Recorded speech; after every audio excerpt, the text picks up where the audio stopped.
preliminary results and things of that nature today for my question, which is how does the active participation of FCCLA fashion chapters in the state of Arizona influence a student's career in the fashion merchandising industry?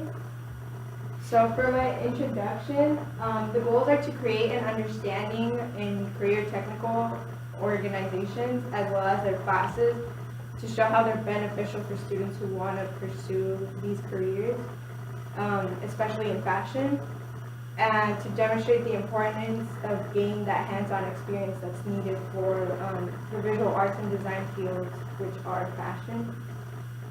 I hypothesize that teaching styles of advisors as well as teachers in general can play an impact on how students pursue the field. For instance, if a teacher is more marketing based, if the students then become influenced in like maybe going towards the marketing side of fashion, or if they're more like hands-on in terms of like sewing skills and things of that nature, then they will go more towards like pattern making. As well as saying how like students who go into arts-based courses instead of actual like fashion classes, to see how their experience differs in gaining that career readiness. And for my rationale of the study, it comes from my personal experience as a fashion chapter member and a state officer. There's a very limited amount of fashion resources in the state of Arizona, so from my experience, I was offered a lot of exposure opportunities, and I believe that it's very detrimental and fundamental for these students to gain the same opportunities as I did.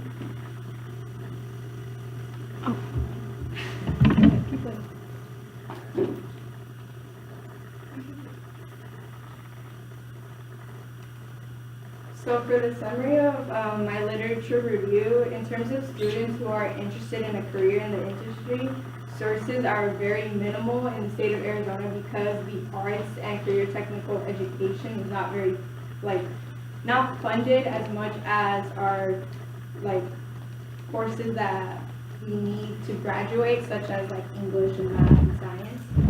And because of this, I'm hoping to, show how students who want to pursue careers in the fashion industry are faced with a lack of understanding, which is something that they really need before going into these courses or pursuing that college education, because the first thing that they look at is that hands-on experience that you have within the field. Some of the perspectives that I have are from the United States Bureau of Labor, Donna E. Dare and Timothy A. Poynton. From the United States Bureau of Labor, they said that most beginning designers, they're sketch artists or pattern makers. However, the more experience that a person has, the more likelihood that they gain those leadership positions and higher pay as soon as they enter the work field. And for Donna E. Dare, in her article, The Role of Career and Technical Education in Facilitating Students' Transitions to Post-Secondary Education, she addresses how these career and technical education classes not only help adhering to that college lifestyle, not really lifestyle, but the classes, because they're very content heavy. So in these classes, they're also very content heavy, so it smoothens out the transition to the career as well as academics. And for Timothy A. Poynton, he discusses how career and technical education also helps financially, because in college, if you need to take a certain class that is needed for your career, if you pass the certification test, you may not have to take that class later on because you've already passed it in high school. So he mainly discusses the financial barriers that career and technical education helps a student out with.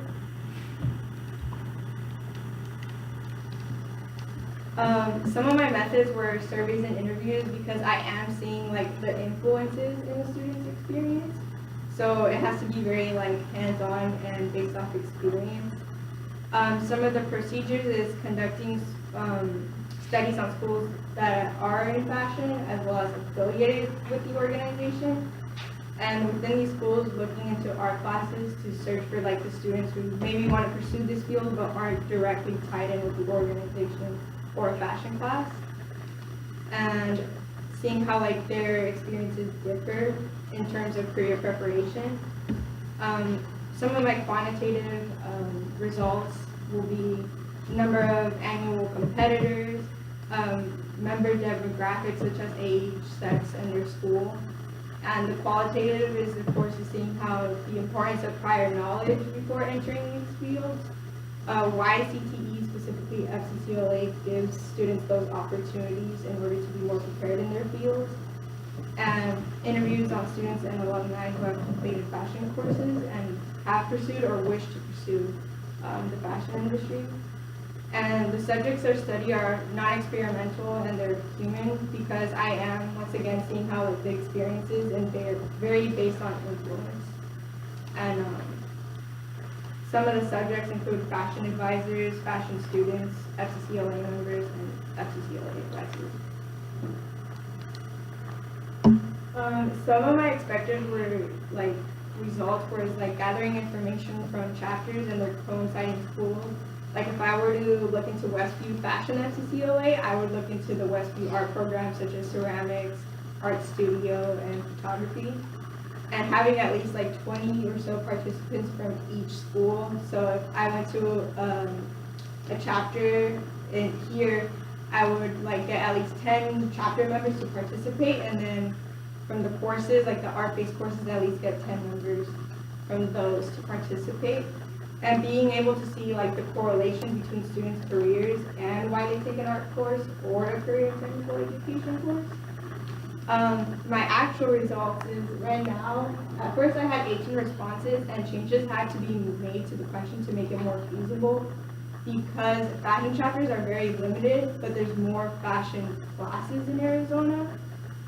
Instead of looking at art classes, I had to look at the general overview of fashion courses in Arizona than just art and FCCLA. And as I said, eliminating the art-based portion of my question, because it's a very large scope, even if I were to look into FCCLA classes and the coinciding schools art courses. So I had to really hone down on what I wanted to do. And the majority of responses ranged, and there were many misunderstandings, because in my survey I asked for if you were a fashion member or if you were an FCCLA as well as in a fashion class, because being an FCCLA doesn't automatically entail that you have to be in a fashion class, or a fashion class isn't always affiliated with the organization. So there were some misunderstandings in that sense, as well as when in the other section for what you qualified under, some people got misunderstood. They would say I'm a fashion chapter officer and I'm in fashion. So in that sense, their response wouldn't count, even though they are in the class as well as the organization.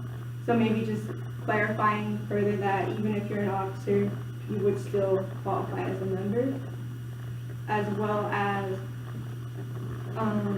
of right now, teachers and advisors were mainly the ones to respond to the question.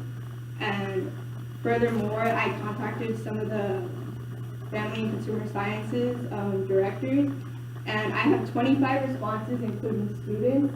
But even in the student responses, when I asked for things such as their school, they would comment abbreviations, or once again, they would get confused on what kind of position they hold within the organization. So that would kind of skew my data in the sense that if I were to use a pie chart from the results, it would show if it was Lake Havasu High School, it would show one section of that, and then LLHS for another section. So it would really distort the pie graph.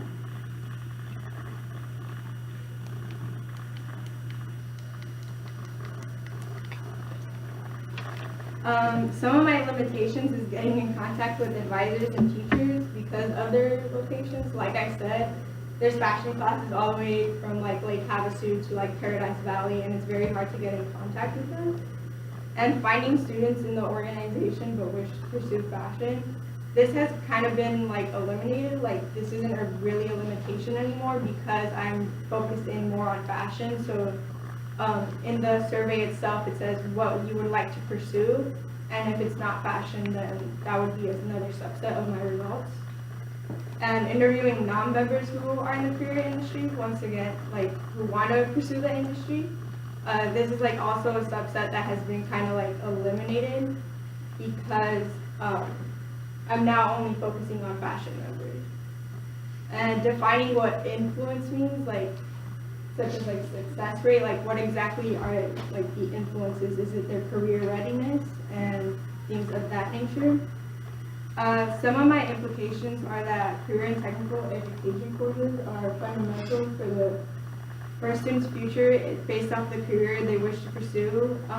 In the case of fashion, there are many requirements you need before even going into like a college course for this, because they oftentimes need like a portfolio or any experience that you have, and even then there's a lack of preparation because not all schools offer those like that knowledge in case of like portfolios, and showing how like experience through like competition and hands-on learning really gives students that like extra push in pursuing the field and that readiness, because exposure opportunity, you are creating these portfolios, these designs before even going into the collegiate side of the fashion industry.